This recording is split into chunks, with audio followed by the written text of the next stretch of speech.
اردو افسانہ عہد حاضر میں جلد اول مرتب رابع الربا افسانہ نگار مریم عرفان پیدائش 14 مارچ 1981 لاہور تعلیم P H D government college Lahore افسانہ ہوک آج وہ 30 برس بعد گاؤں کی چک ڈنڈی پر چڑھا تھا۔ گنے کے کھیتوں کو جاتا راستہ اور کنویں کی منڈیر اس کے لیے اجنبی تھی۔ گاؤں کے وہ گھر جن کے پلوں سے بھری 3 فٹ اونچی دیواریں صحت مند جٹیوں کی چوڑی چھاتیوں کی طرح دکھائی دیتی تھیں، اب وہاں چونے کی تہیں چڑھ گئی تھیں۔ چمک جھمرا سے آگے 1,500 نفوس پر مشتمل وہ نوجوان والا گاؤں جو کبھی جولاہوں کی کھڈیوں کی کھٹ کھٹ سے گونجتا تھا، اب انہی جولاہوں کے چرخے اور کھڈیاں ترقی کر گئی تھیں۔ فرید بخش کے گھر کا کچا سا راستہ بھی پکی سڑک میں تبدیل ہو چکا تھا۔ لکڑی کے زنجیری دروازے کی جگہ آہنی گیٹ نصب تھا، جس کے دائیں جانب انصاری ہاؤس کی تختی لگی تھی اور اس سے اوپر گھنٹی کا بٹن تھا، جس پر انگلی رکھتے ہی چوں چت چت چت چت کی آواز گونجی۔ اصغر کو دہلیز کے اندر پاؤں رکھتے ہی لگا جیسے صحن کی مٹی اڑ کر اس کی آنکھوں میں چپ گئی ہو۔ پکے فرش پر بن بنائی مکھیاں اور مکھن کی خوشبو نے اس کا ماتھا چوما۔ جس کچے صحن اور برآمدے کو وہ آج سے 20 برس پہلے چھوڑ گیا تھا، اب وہاں پکی دیواریں چن دی گئی تھیں، لیکن پیپل کا درخت اسی طرح کھڑا تھا، جس کی چھاؤں مزید پھیل چکی تھی۔ فرید کی آنکھیں اس چرخے کو ڈھونڈ رہی تھیں جس کی گھوں گھوں کا سارا آج بھی اس کے کانوں میں رس گھولتا تھا۔ اسے مستطیل چوکٹے کے بائیں سرے پر نکلے کے کھوٹے یاد آ گئے، جن کے دائیں سرے پر جڑا چکور اور ستلی سے باہم کسے ہوئے چکوے کے پٹھوں کے کٹے کٹے کنارے تھے۔ ستلی پر مال چڑھا کر چکوے اور تکلے میں رابطہ کیا پیدا ہوتا۔ چرخے کی مٹھاس نکلے میں چرخ اور دم اڑا کر دستے کو گھماتے ہی بڑھ جاتی اور روئی کے ریشے باریک کے ستاروں میں بدلنے لگتے۔ چرخے کے پہیے ایسے گھومتے جیسے پنچکی ہو۔ کھلے صحن میں پیپل کی چھاؤں تلے چرخا اور سامنے پیڑھی پر بیٹھی بختہ، جس کے دونوں ہاتھ ہوا میں ایسے معتزن ہوتے جیسے ڈھوچلی چھڑی لے کر بجانے لگا ہو۔ پیڑھی پر دائیں ٹانگ کی چوکڑی بھرے اور بائیں ٹانگ نکلے اس سائیڈ پر جمائے بیٹھی بختہ کی کمر کا خم بھی دکھائی نہیں دیا، جو صبح سے شام تک چرخے کے آگے سوت کاٹتی رہتی۔ آنگن میں پڑا چرخا، اس سے اٹھنے والی ہوک دھیمے دھیمے سروں کی طرح اس کے دل پر بجتی تھی۔ فرید بخش بھی اس چرخے کا تکلا تھا جسے پیڑھی پر بیٹھی بختہ کے ہاتھوں تھر تھراہٹ گدگداتی تھی۔ اب اس صحن اور برآمدے میں کوئی اس کا منتظر نہیں تھا۔ ماں تو 10 برس پہلے ہی گزر چکی تھی، باپ کے ساتھ شہر میں تھا اور گاؤں کا یہ صحن اس کے 2 بھائیوں کے بٹوارے میں مل گیا۔ 2 بہنیں اپنے گھروں میں شادی کر کے آباد تھیں، بے آباد تھا تو بس۔ فرید بخش شہر میں رہتے ہوئے بھی اسے اپنا صحن اور پیپل کی چھاؤں نہیں بھولتی تھی، جس کے گرد 1 فٹ اونچا سیمنٹ کا تھڑا بن چکا تھا۔ اب وہاں کوئی چرخا بھی نہیں تھا۔ فرید کو 30 سال بعد پیپل کے نیچے چارپائی پر لیٹنا نصیب ہوا۔ گرمی کے موسم میں وہ میلے دن، دھلی شامیں اور ٹھنڈی راتیں فرید کے ذہن پر چابک برسانے لگیں۔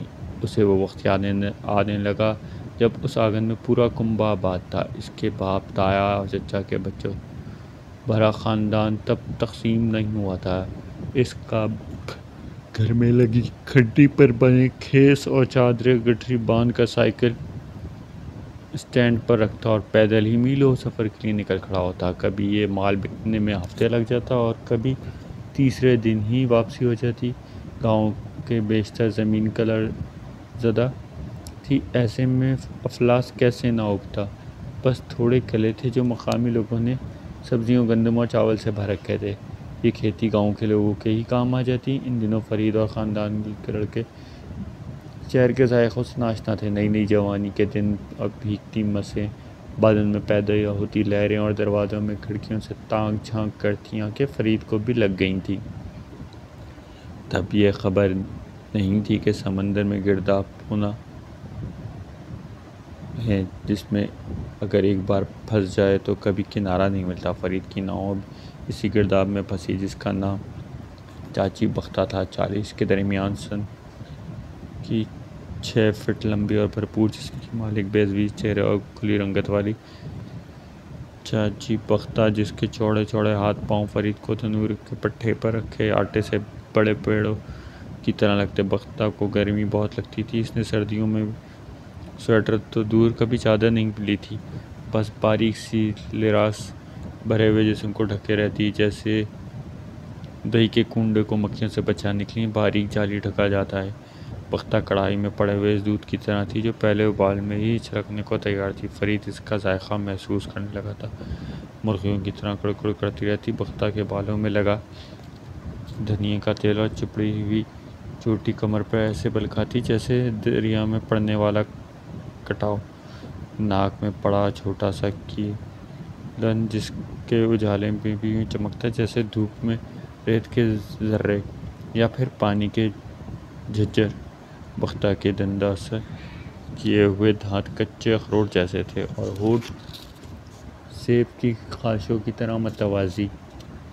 فرید کو بختہ گوبھی کا پھول لگتی تھی، ویسے ہی تر و تازہ اور تہ در تہ لپٹی ہوئی، اور جب وہ چرخے پر بیٹھتی فرید پیپل کے گرد چکر لگانے لگتا۔ بیڑ پر چوکڑی مارے بختہ کی بائیں ٹانگ چرخے کے تکلے کے ساتھ لگی ہوتی، جسے بنا کنڈی کے دروازے کو ڈنڈے کا سہارا دے کر بند کر دیا گیا ہو۔ فرید بس روز اسے سوچتے سوچتے نہ جانے کتنی ہی چیزوں کے ساتھ ملانے لگتا۔ دل ہی دل میں مزہ لینے کے لیے وہ بختہ کو آنکھیں میچ کر سوچنے لگتا تو وہ سوت کاٹتے ہوئے کسی ہیروئن جیسی لگتی، ایسی ہیروئن جو اسے ٹین ڈبے والے بکسے کے منی سینما میں کئی بار دیکھی تھی۔ فرید دوربین سے بڑے گول گول ابھرے ہوئے خانوں پر ہاتھوں کے پیالوں میں آنکھیں ٹکائے کھٹا کھٹ تصویریں ناچ دیکھتا، جس میں ہیروئن ایسے ہی باہیں پھیلائے ناچتے جیسے بختہ کے ہاتھ دائیں بائیں چرخے پر پونی سنبھالتے تھے۔ جیسے بختہ اسے پکارتی، فریدے او فریدے، ذرا میرا موڈھے تے دبا دے۔ فریدہ اس صدا پر دوڑا چلا آتا، اسے بختہ کے چوڑے کاندھوں پر اپنے پھسلتے ہوئے ہاتھ ایسے ہی لگتے جیسے اپرات میں آٹا گوندھ رہا ہو، جسے مکھیاں لگانے سے پہلے سنبھالنا مشکل ہوتا ہے۔ پھر وہ آہستہ آہستہ بختہ کی نس نس پر قابض ہو جاتا، اسے دباتا جیسے مکھیوں میں آٹا گوندھ کر اسے مکھن کر دیا جائے۔ بختہ کی تھکاوٹ اس لمس کی عدت سے ٹوٹنے لگتی تو اس کے حلق سے چرخے جیسی گوں گوں کی آوازیں بڑھتی۔ دبانے کا یہ فن اور ذائقہ بس بختہ کے لیے تھا، ورنہ کبھی باپ کے کندھے دباتے پڑ جاتے یا ماں کی کمر تو وہ ایسے ہاتھ چلاتا جیسے اناڑی نائی کے ہاتھ میں استر آ گیا ہو۔ بختہ کو بھی دوائی کا چسکا پڑ گیا تھا۔ تھکاوٹ تو ہوتی ہی باندھ کی چارپائی جیسی ہے، جتنا کسواتی ہی ڈھیلی پڑتی ہے، اور فرید بارش میں بھیگی ہوئی چارپائی کی طرح تھا جو پانی کو ماسا آنے کے بعد دھوپ لگنے سے اکڑ جاتی ہے۔ چرخے کی کوکھ میں بختہ کی آواز کا لوچ دودھ گرم گرم جلیبیوں کی طرح رچ جاتا۔ گھنے بالوں کی چوٹی تنگ کرتی تو وہ اسے بل دے کر گیندے کے پھول کی طرح گردن پر سجا لیتی۔ فرید اس کے کاندھے دباتا تو یہ پھول کا اس کی منہ کی جنبش سے کھل جاتا۔ ایسے میں وہ بختہ کے کہنے سے پہلے ہی کنگھی پکڑ کے اس کی چوٹی سنوارنے لگتا اور بختہ کے سر ہوا میں بکھر جاتے۔ تیرا کی جانا ہے بیگانے پڑتا، وال وال ہو جانا ہے میری گدہ۔ صحن میں بیٹھی گھر کی دوسری عورتیں بختہ کے لیے لے میں تالیوں کا شور بڑھ دیتی ہیں۔ ایسے میں فرید کو لگتا جیسے اس کے ہاتھ خلقت بختہ کی گد کا بال بال کر رہے ہوں۔ بختہ بھی من موجی عورت تھی، اپنے آپ میں گمسم رہنے والی، جس سے دیکھ کر لگتا تھا جیسے شدید تھکاوٹ میں مبتلا ہو اور اس کا جوڑ جوڑ کر آ رہا ہو۔ بختہ چلتے پھرتے فرید کو گاؤں کے زمیندار کی بھوری آنکھوں والی گھوڑی بھی لگتی تھی، جس کی اٹھان اور قدموں کی اٹھلاہٹ سے دھرتی ہلتی محسوس ہوتی تھی۔ بختہ جیسی جیدار عورت نے 7 بچے ایسے جنے جیسے بلی بچے دینے کے بعد تھوڑا سستا کر اٹھ کھڑی ہوتی ہے۔ پھر فرید کی سمجھ میں نہیں آتا تھا اتنی بہت سی تھکاوٹ میں اسے کہاں سے بھر گئی۔ فرید کو معلوم تھا بختہ کی تھکاوٹ اس کی محتاجی ہو گئی تھی۔ چاچا کرم بخش تو اس کے باپ کے ساتھ ہی کھیس بیچنے نکلتا تھا، دونوں ہفتہ بھر شہر میں خاک چھانتے رہتے۔ تب چاچی کہ کمرے کے کیواڑ خاموش رہتا، وہ بھی بجتے تھے۔ گانوں کی شوقین بختہ اپنے کمرے میں ٹیپ لگاتی، پھر نواز کے پلنگ پر لیٹی اونچی آواز میں گاتی، سجنتے ہاتھ باہاں سا ڈگ کیوں کر آنکھاں چھڈے ہوئے اڑیا۔ فرید کمرے کی کھڑکی سے ناک لگائے ایڑیاں اٹھا کر اسے دیکھنے کی کوشش میں رہتا، جیسے ٹاپے کے اندر بند مرغیاں سوراخوں سے جھانکتی ہیں۔ تب بختہ اسے آواز دیتی، فریدہ باؤ ذرا پنیاں تو کٹ دے۔ فریدہ چوہے کی ٹانگ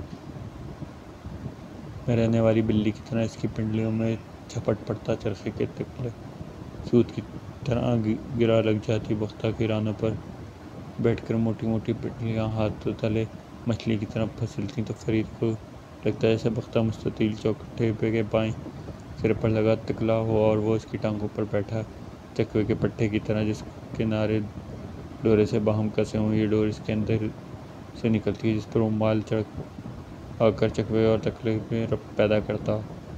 وہ بختہ کے تکلے میں چخ اور دم اڑا لگا کر دستے گھماتا اور اس کا رواں رواں باریک ستاروں میں بدلنے لگتا۔ فرید خیالوں ہی خیالوں میں بختہ کا سوت کھاتا رہتا، پھر اس کی پونی بنا کر گود میں ڈال لیتا۔ اس دن بھی وہ بختہ کے چرخے میں ٹانگیں پسائے چوکڑی مارے بیٹھا تھا۔ اس کے ہاتھ پنڈلیوں پر ٹکے تھے، جیسے ایک ہاتھ پہیے کی ہتھ پر اور دوسرا تکلے پر۔ بختہ کا چرچا گھوں گھوں کر اٹھتا، فرید کی ہتھیلیاں گیلی ہو جاتی۔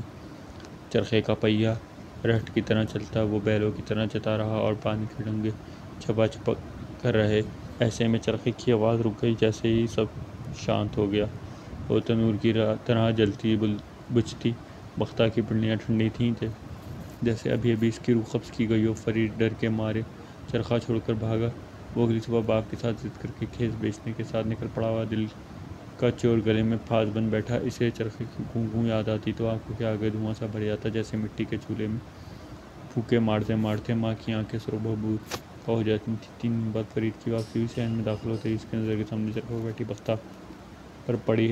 ہائے وے چہرہ والیا، کبھی کہنیاں کر چھتری ہوئی چھاں میں چھاویں بہنی آں۔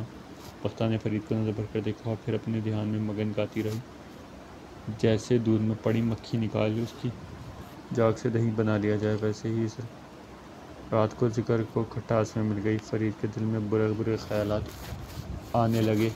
شام ہوتے ہی پیپل کے چھاؤں چڑیلوں کی طرح بال کھولے اس کے سب پر سوار ہو گئی۔ 2 راتیں اس نے جاگ کر گزاری۔ فرید کی ہتھیلیاں پسینے سے تر ہوتیں، جنہیں وہ اپنی شلوار سے پوچھ لیتا۔ تیسری رات وہ صحن میں چارپائی پر دری بچھا رہا تھا کہ چرخے نے اسے آواز دے دی، فریدے ذرا میرے پنیاں تو کٹ دے، ورن جوگی در جان دیے۔ فرید کے دماغ میں گھوں گھوں ہونے لگی۔ وہ بھاری قدموں سے کمرے میں داخل ہوا، صحت مند پنیوں میں اس کی گرفت تکلے کے پکڑ سے زیادہ سخت تھی، کیونکہ چرخے سے نکلی پونی اب گود میں داخل ہو چکی تھی۔ اسے گھر کے پچھواڑے میں لگی کھڈی یاد آ گئی تو لگا جیسے آج رات بختہ کی کھڈی کا تانا ہوا وہ بانا ہے۔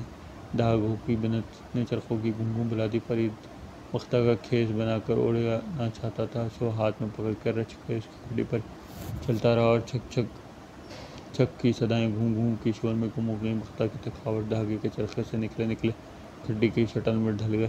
فریدہ اس چرخے اور کھٹاکھٹ سے بوجھل تھا اور بختہ کے خرراٹے کمرے کا سکوت توڑ رہے تھے۔ اسے لگا جیسے بختہ پھٹے بڑی برف کی سل تھی، جسے وہ سوا لے کر جھیلتا رہتا تھا۔